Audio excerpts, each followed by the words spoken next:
I wasn't a bad student. I was misunderstood. And that has changed everything with how I teach now.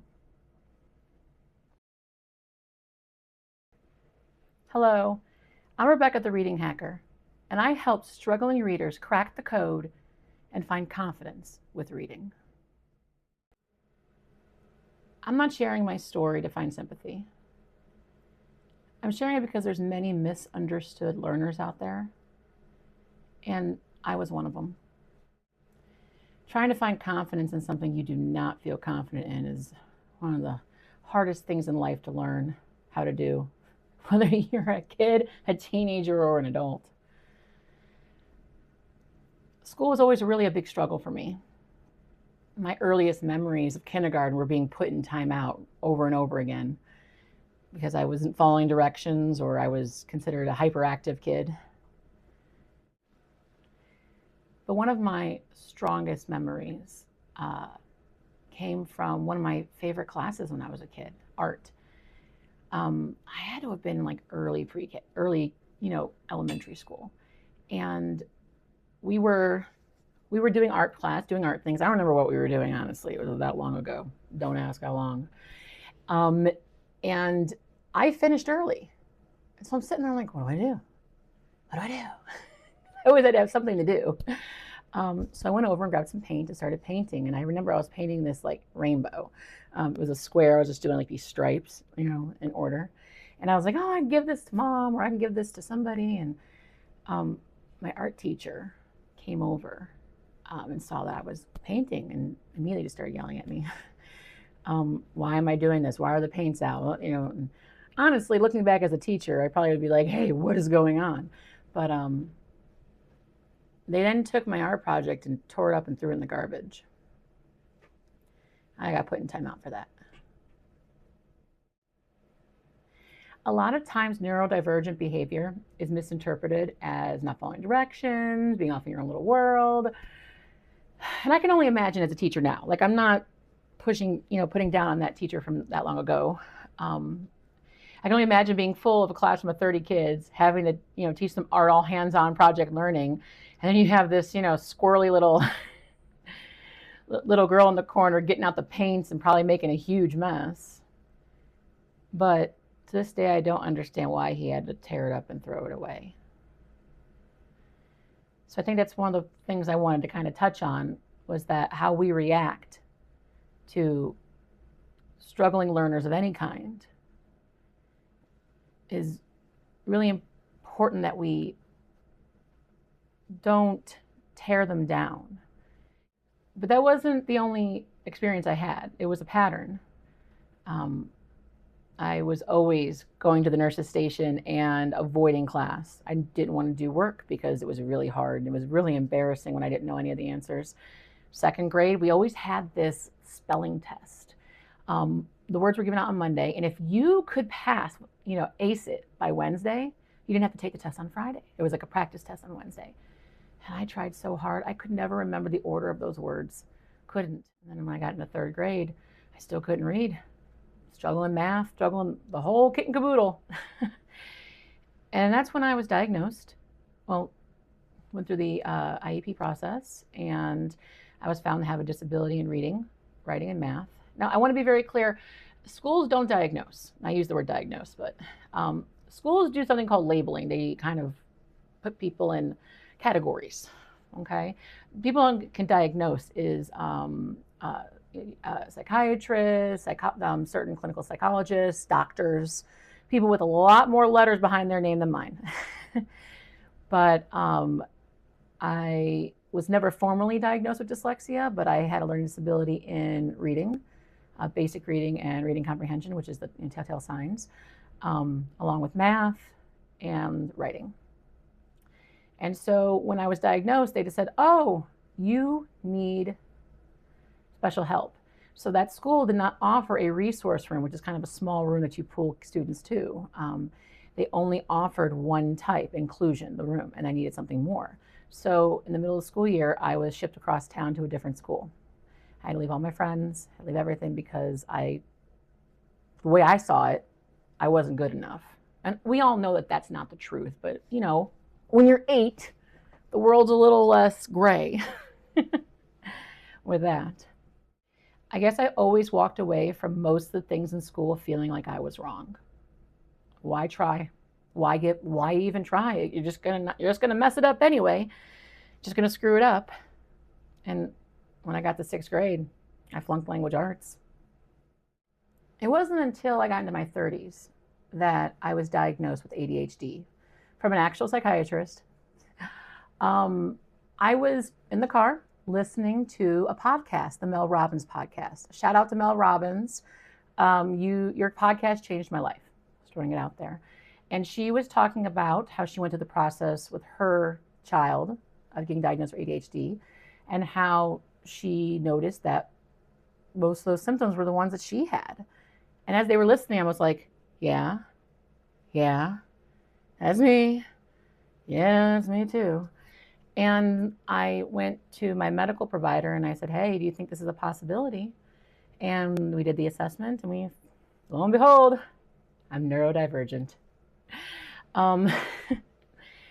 And I changed my entire medical plan. I got a counselor that specialized in ADHD. I changed my medications, and now things are better. I can actually say that things are much better. But I do often wonder what my life would have been like had I been diagnosed earlier. One of the things Mel Robbins talked about on her podcast was that there's this generation of women from the 90s. I'm a geriatric millennial here.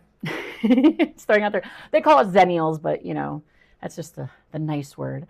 And in the 90s, there was a whole generation of women called the lost generation that were just not diagnosed with ADHD.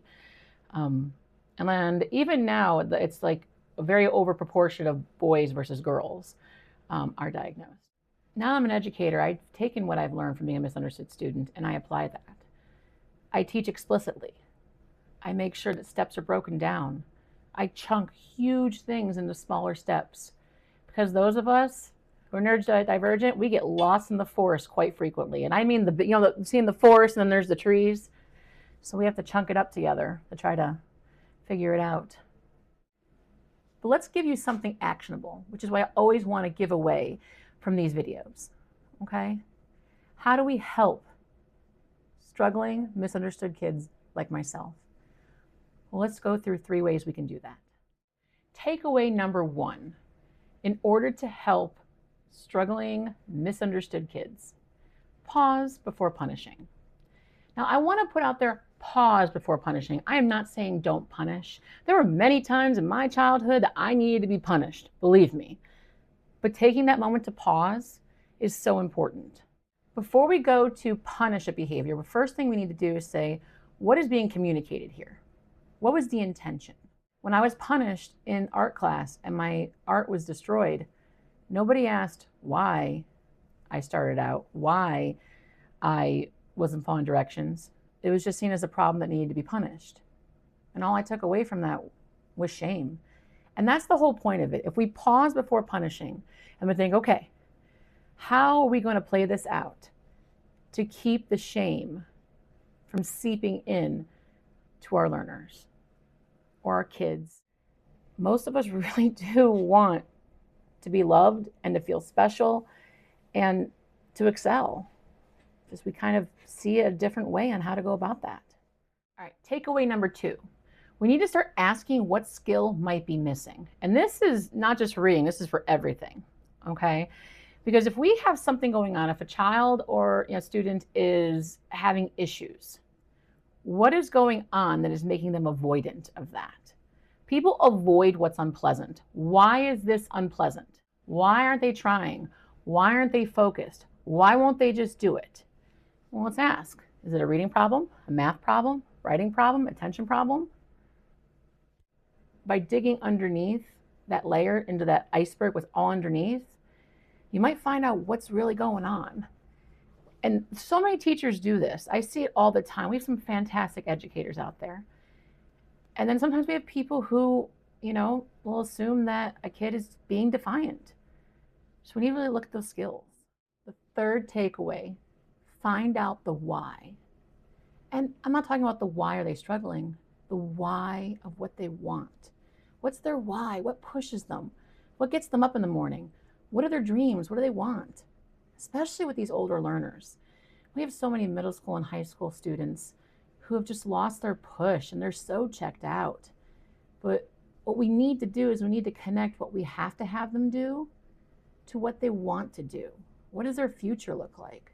One of the first things I do in the beginning of the year, or when I work with a new client, is I have them fill out a project, small project. It's called What's My Why?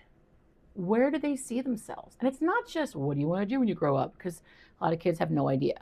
But you ask them, what do you want your life to look like? What restaurants do you want to be able to eat at? What vacations do you want to go on? What kind of house do you want to buy? What kind of car? I'm telling you something. I've had a lot of middle school boys tell me they want to get that Bugatti, okay? And so I say, well, how are you going to get the Bugatti? Because I can't afford one. Yeah, teaching, fun. But honestly, I have them develop what their whole life looks like.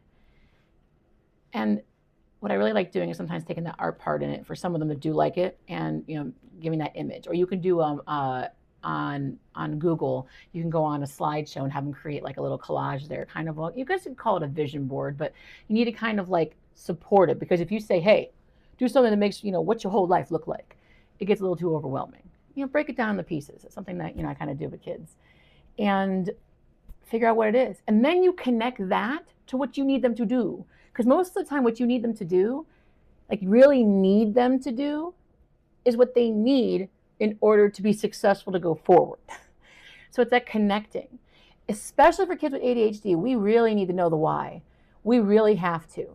Because we don't want to do anything extra that we don't have to, because the cognitive overload is real. Our brains get overloaded very quickly. So we only have enough room to do what we need to do, unless we're really interested in it. And then we're focused in on it for 5 hours straight. I kind of wanted to offer a resource that I found very helpful, okay? So there's this book called ADHD. I know it's backwards in I know, I'll put the link down there, okay? ADHD Book of Lists. And the reason I love this is because each chapter is in a list format.